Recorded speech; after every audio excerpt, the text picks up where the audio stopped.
আমরা আলোচনা করছি ঈশ্বরের প্রেম নিয়ে। ঈশ্বর তার সৃষ্ট মানুষকে ভালোবাসেন।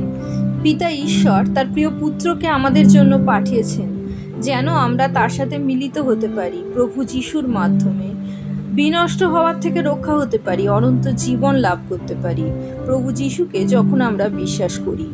কিন্তু মানুষের প্রতি ঈশ্বরের প্রেমকে অনেক অন্যরকমভাবে অনেক মানুষ জাজ করে, বিচার করে। যেমন অনেকে মনে করেন ঈশ্বর যদি আমাদের প্রেম করেন তার থেকে বেশি আমাদের কি প্রয়োজন, তিনি আমাদের ভালোবাসেন এবং আমরা যা কিছুই করি না কেন তিনি আমাদের সবসময় ভালোবাসবেন। অথবা অনেকে মনে করেন যে ঈশ্বর যদি মানুষকে প্রেমই করেন তাহলে তিনি নরক বানিয়েছিলেন কেন, নরকের আগুনে জ্বলবার অনুমতি বা জ্বলবার অপশন তিনি রাখলেন কেন মানুষের জন্য, যেন তাদের নরকের আগুনে জ্বলতে হয়। মতিলিখিত সুসমাচার 25 অধ্যায় 41 পদে প্রভু যিশু যখন সেই মেষ এবং ছাগদের পৃথক করার উপমাটি বলছিলেন, তখন তিনি বলেছিলেন সেই যে সকল ব্যক্তি তার বাদিকে ছিল এবং তারা যেমন তিনি তাদের প্রেম করেছিলেন, এই পৃথিবীর মানুষদের যারা প্রেম করেনি, ঈশ্বরের আজ্ঞা সকল পালন করেনি, তাদের তিনি বলেছিলেন। পরে তিনি বাম দিকে স্থিত লোকদিগকে বললেন, ওহে শাপগ্রস্ত সকল, আমার নিকট হইতে দূর হও, দিয়াবলের ও তাহার দূতগণের জন্য যে অনন্ত অগ্নি প্রস্তুত করা হইয়াছে তাহার মধ্যে যাও। অর্থাৎ আমরা দেখতে পাচ্ছি প্রভু যিশু বা পিতা ঈশ্বর আমাদের জন্য নরক প্রস্তুত করেননি। তিনি নরক প্রস্তুত করেছিলেন দিয়াবল ও তাহাদের দূতদের, যারা নিজেদের রূপের অহংকারে, নিজেদের সৌন্দর্যের জন্য, তাদের নিজেদের সৃষ্টিকর্তার সমান হওয়ার আকাঙ্ক্ষা তাদের হৃদয়ে পালিত হয়েছিল এবং তারা স্বর্গ থেকে বিদ্যুতের ন্যায় পৃথিবীতে পতিত হয়েছিল। এখানে একটা ছোট্ট বিষয় আলোচনা করার প্রয়োজন। পিতা ঈশ্বর তার বাক্য দ্বারা যা কিছু নির্মাণ করেছেন তা কখনো ধ্বংসপ্রাপ্ত হয় না। যেমন প্রভু যিশু বলেছিলেন, সকল কিছু শেষ আছে, কিন্তু ঈশ্বরের বাক্যের শেষ নেই বা অন্ত নেই। আমরা আদি পুস্তকে দেখি পিতা ঈশ্বর এই পৃথিবী, ব্রহ্মাণ্ড, জল, বাতাস সব কিছু তার বাক্য দ্বারা বা তিনি কথা বলে সৃষ্টি করেছেন। কিন্তু পশু পাখি মানুষকে তিনি ডাইরেক্ট কথা বলে সৃষ্টি করেননি। যখন তিনি মাটির সাথে কথা বললেন তখন মাটি থেকে উদ্ভিদ এবং প্রাণীরা সৃষ্টি হলো। যখন তিনি জলের সাথে কথা বললেন তখন জলচর প্রাণী এবং জলজ জীবজন্তু সৃষ্টি হলো। অর্থাৎ তিনি তার বাক্য দ্বারা বা কথার দ্বারা ডাইরেক্ট কোনো প্রাণী বা জীবন্ত যা আমরা পৃথিবীতে দেখছি তা কিন্তু তিনি সৃষ্টি করেননি। আবার তিনি মানুষকে সৃষ্টি করার সময় পৃথিবীর ধুলো থেকে সৃষ্টি করেছিলেন এবং তার যে নিঃশ্বাস বা প্রাণবায়ু তিনি মানুষের মধ্যে দান করেছিলেন, অর্থাৎ আমাদের প্রাণ তা কিন্তু অমনীশ্বর, কিন্তু আমাদের শরীর যা তিনি ধুলো থেকে সৃষ্টি করেছিলেন তা কিন্তু ধ্বংস হয়ে যায়। এর থেকে আমরা বুঝতে পারি যা কিছু পিতা ঈশ্বর তার বাক্য দ্বারা বা কথার দ্বারা তৈরি করেছেন, শব্দের দ্বারা তৈরি করেছেন, তা কখনো ধ্বংসপ্রাপ্ত হয় না। তিনি তার স্বর্গের যে দূতগুলি আছেন, যেমন মাইকেল, যারা সেই স্বর্গরাজ্যের জন্য লড়াই করে, যুদ্ধ করে, অথবা গাব্রিয়েল, যারা ঈশ্বরের বার্তা এক জায়গা থেকে আরেক জায়গায় পৌঁছে দেয়, অথবা লুসিফার যে পতিত হয়েছিল, যে দিয়াবলে পরিণত হয়েছিল, সে ছিল আরাধনা করতেন সেই স্বর্গে পিতা ঈশ্বরের সম্মুখে।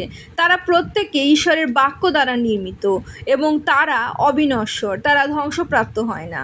এবং তারা যেহেতু শেষ নেই, তাদের ধ্বংস নেই, তাই জন্য পিতা ঈশ্বর সেই দিয়াবল এবং তার সাথে যে সকল দূতগণ তার বিরুদ্ধে গিয়েছিল এবং তার পিতা ঈশ্বরের অবাধ্য হয়েছিল, যাদের মধ্যে পাপ প্রবেশ করেছিল, অহংকার প্রবেশ করেছিল, তাদের জন্য সেই অনন্ত অগ্নি এবং অনন্ত মৃত্যু প্রস্তুত করেছিলেন, যেখানে তারা অনন্তকাল পর্যন্ত আগুনে দগ্ধ হবে।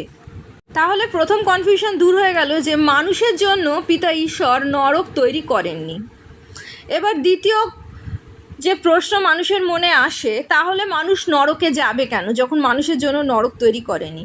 পিতা ঈশ্বর মানুষকে নির্বাচন ক্ষমতা দিয়েছেন, ফ্রি উইল দিয়েছেন, যার মাধ্যমে মানুষ কাকে প্রেম করবে, কাকে নিজের কাছে রাখবে, অথবা কার কাছে থাকবে, অথবা কার থেকে দূরে থাকবে, সে নিজে নির্বাচন করতে পারে। যেমন আদম হওয়া পিতা ঈশ্বরকে অমান্য করে শয়তানের প্ররোচনায় পড়ে পিতা ঈশ্বরের থেকে দূরে চলে যাওয়ার নির্বাচন করেছিল। তারপরে পাপ যখন পৃথিবীতে মানুষের মধ্যে প্রবেশ করে, সে পাপ মানুষকে পিতা ঈশ্বরের কাছ থেকে দূরে সরে নিয়ে যায়। কারণ পিতা ঈশ্বর পবিত্র, তিনি পাপ সহ্য করতে পারেন না, কিন্তু তিনি এই মানুষকে, তার সৃষ্ট মানুষকে ভালোবাসেন। তাই তো তিনি প্রভু যিশুকে দান করেছিলেন। আর প্রভু যিশু নিষ্কলঙ্ক মেষশাবক ছিলেন। সেই নিষ্কলঙ্ক মেষশাবক মানুষের যত পাপ তারা সারা তাদের জীবৎকালে করেছে, সেই সকল পাপের শাস্তি তিনি ক্রুশে গ্রহণ করেন। এবং প্রভু যিশু যেহেতু নিষ্কলঙ্ক মেষশাবক ছিলেন, ধার্মিক ছিলেন, তার যত পুণ্য, তার জীবনের যত ভালো কাজ, তার যা প্রতিফল তিনি মানুষকে দান করে গেছিলেন। এর ফলে প্রভু যিশুকে পরিধান করে আমরা পিতা ঈশ্বরের সন্তান হয়ে উঠি। তাকে বিশ্বাস করে আমরা পিতা ঈশ্বরের সাথে মিলিত হই এবং তার গৃহ অর্থাৎ তার সাথে সেই স্বর্গরাজ্যে বাস করি। কিন্তু পৃথিবীর অনেক মানুষ প্রভু যিশুকে বিশ্বাস করে না। তাদের পিতা ঈশ্বর জোর করবেন না যেন তারা প্রভু যিশুকে বিশ্বাস করে। তাই তো প্রভু যিশু বলেছিলেন, যারা তার শিষ্যদের কথা না শোনে, সেই শিষ্যরা তাদের গ্রাম থেকে বেরোনোর আগে তাদের পা যেন ঝেড়ে বেরিয়ে আসে। তিনি আরও বলেছিলেন, মুক্ত মাণিক্য এমন বনে জঙ্গলের মধ্যে না ফেলা হোক, এমন প্রাণীদের সামনে না ফেলা হয় যারা তার গুরুত্ব বোঝে না। ঠিক তেমনই আমরা যখন প্রভু যিশুর সুসমাচার নিয়ে মানুষের কাছে যাই, সবাই তার গুরুত্ব বোঝে না। অনেক মানুষ অহংকারে তাকে রিজেক্ট করে, বাতিল করে। কিন্তু প্রভু যিশুই সেই পথ, যার মাধ্যমে আমরা পিতার কাছাকাছি পৌঁছাতে পারি, পিতার সাথে গিয়ে বাস করতে পারি, অনন্ত জীবন লাভ করতে পারি। এবং এখন যারা নিজেদের ইচ্ছায়, নিজেদের চয়েসে প্রভু যিশুকে গ্রহণ করলো না, যারা পিতার কাছে থাকতে চায় না, তারা পিতার যে গৃহ, স্বর্গরাজ্য, সেখানে তাদের ইচ্ছায় প্রবেশ করছে না। তারা কোথায় যাবে? তাদের জন্য কি আর কোনো স্থান পড়ে থাকে? তাদের জন্য পিতা ঈশ্বরের সৃষ্ট আরেকটি স্থান, যা তিনি দিয়াবলদের এবং তার দূতদের জন্য তৈরি করেছেন, তা হলো নরক, তাই পড়ে থাকে। অনেকে বলে থাকতে পারেন যে সারা জীবন প্রভু যিশুকে বিশ্বাস না করেও তো অনেক মানুষ অনেক ভালো কাজ করেছে। অনেক মানুষ পৃথিবীর মানুষের জন্য কত কিছু করে গেছেন। তাদের জীবনে তারা প্রত্যেকটা মুহূর্ত 10-এর সেবায় কাটিয়েছে। অবশ্যই, কিন্তু আমরা যারা খ্রিস্ট বিশ্বাসী, খ্রিস্টকে বিশ্বাস করি, খ্রিস্টের বাক্যে বিশ্বাস করি, আমরা জানি আমাদের ভালো কাজের মাধ্যমে আমরা পিতা ঈশ্বরের সাথে মিলিত হতে পারি না। আমাদের একমাত্র পরিত্রাণের পথ, একমাত্র পিতা ঈশ্বরের সাথে মিলিত হওয়ার পথ হলেন প্রভু যিশু। তাকে বিশ্বাস করেই আমরা পিতা ঈশ্বরের সাথে মিলিত হই।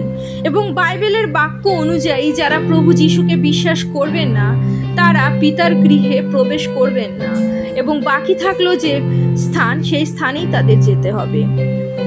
আমরা জানি না যে তাদের জন্য পিতা ঈশ্বরের পরিকল্পনা কী, কিন্তু আমরা যে সুসমাচার লাভ করেছি, যে পথ লাভ করেছি পিতা ঈশ্বরের গৃহে প্রবেশ করার, সেই পথ এবং সেই সাক্ষ্য, প্রভু যিশু সাক্ষ্য হয়ে ওঠার, সেই সাক্ষ্য আমরা মানুষের কাছে নিয়ে চলেছি, যেন একটা মানুষও সেই পথ না জেনে বঞ্চিত হয়। প্রত্যেকটা মানুষ যেন জানতে পারে পিতা ঈশ্বরের গৃহে পৌঁছানোর পথ প্রভু যিশু, এবং তারা যদি প্রভু যিশুকে নির্বাচন করে, তবে পিতা ঈশ্বরের সাথে সেই স্বর্গরাজ্যে অনন্ত জীবন পিতা ঈশ্বরের গৃহে কাটাতে পারে। প্রভু যিশুর জয় হোক।